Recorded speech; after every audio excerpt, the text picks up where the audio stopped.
Hi, my phone just ran out of battery, but let's continue. So the Axis Mundi, connecting heaven and earth. And we're up to number 13, vision.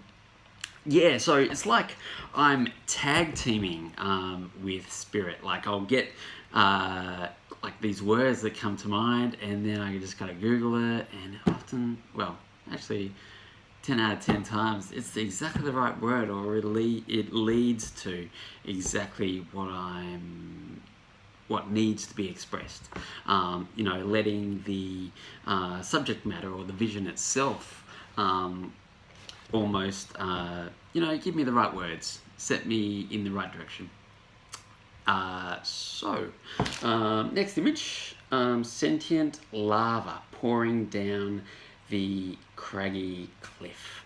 The reason I use the word sentient is because it just had a sense of consciousnness, or like that it was living and feeling, and as it was, deciding to, pour down this cliff face.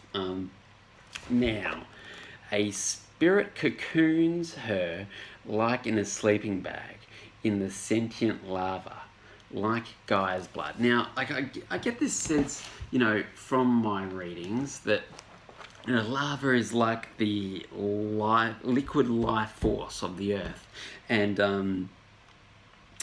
I'm sure that's not too far from the scientific explanation of what lava or magma is, but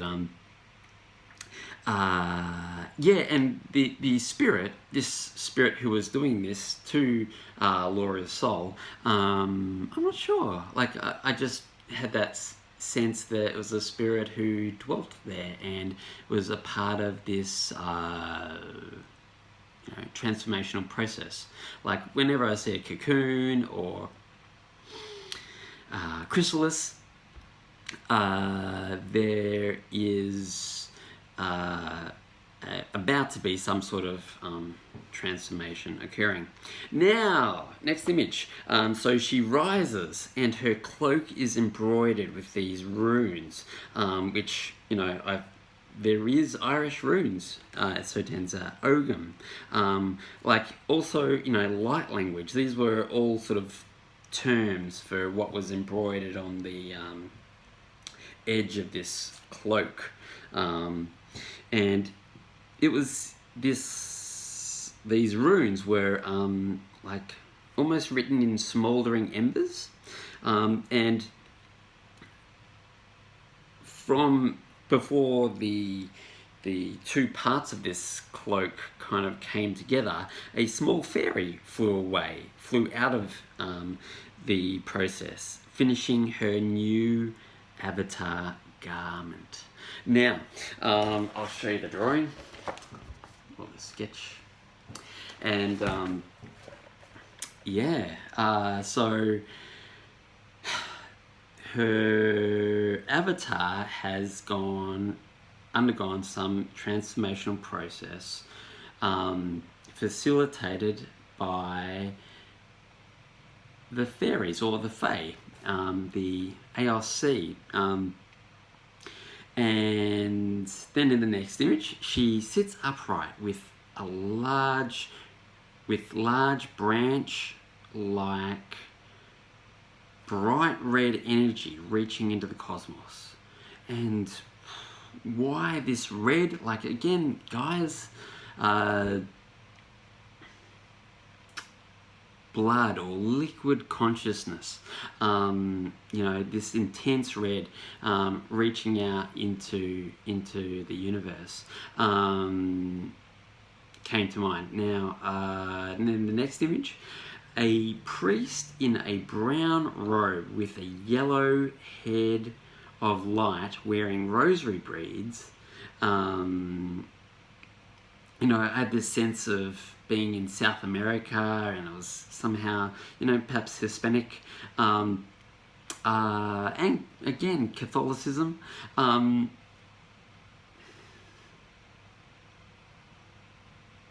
or, maybe European. Anyway, it was definitely a brown robe with, you know, these rosary beads. And so for whatever reason, you know, like I'm also thinking Italy, but anyway, here's that earlier image of her sitting on like I suppose I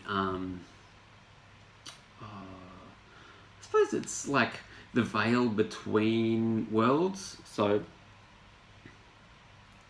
like the uppermost layer of the middle world, looking into the upper world or the astral plane. Yes. So as for this priest, I don't know yet. You know, it might be past life related. We'll find out. Well, we can ask Laura. Now, she walks down a path of coffins. Now, she was again in this robe. It looked a bit more like this Catholic priest robe. However, I'm not sure if it was her avatar. So, like, there's this sort of present sense or past life sense. Like, you know, I'm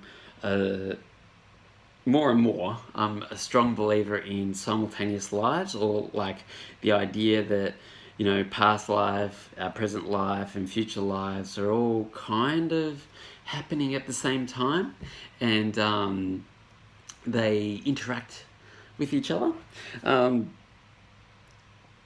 So yeah, she's walking down this pathway filled with coffins. So, you know, she's either contemplating death, or there is a sense of contemplating one's mortality. Yes. Now, next image was angelic beings around the Axis Mundi. And they had linked arms, and then in image 21, an enormous celestial being of light watches over Earth with large rectangular forms jutting towards it. And, you know, it does err towards the divine feminine, but, you know, the word Holy Spirit also came to mind when I was drawing it down. And when I say enormous, I mean, you know, like an eighth size of the entire Earth type scale. Then the next image was really interesting. This is the first time I've met a banshee, or I've seen one. And the banshee looks up, faceless, older woman with the sentient lava floating from her hand as if to reveal a vision of the future. And in the, like, I've also annotated it with wilted fairy wings. So like even the fairy wings, or like these wings that, fairy wings, but they looked more like dragonfly wings more than, say, angelic feathered wings. And her hand was quite claw-like, so, you know, there was almost this stereotypical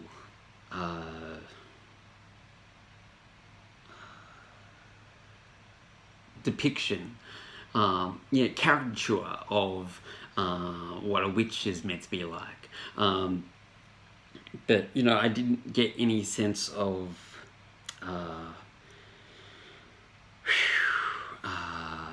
malevolence. However, I did get a sense of fate. And so as she raised her hand, the lava, or this, you know, floating sentient lava, floated out frame, because you know my images or like visions, they are stills of short videos that I see with my third eye. Lava overcoming, and then the next image, the vision shown was lava overcoming charcoal foundation. So it looked kind of like, you know, a scene out of Pompeii, except instead of Pompeii, it was more Celtic. Celtic. And then the second last image, and it was very dark, so it was nighttime, and the only light was that produced from the lava. And then the last image was, it was maybe 2 or 3 more of these cocooned souls. Like in image number 15, where where she was undergoing a transformational process. So, you know, perhaps that is her friends. So thank you very much for watching.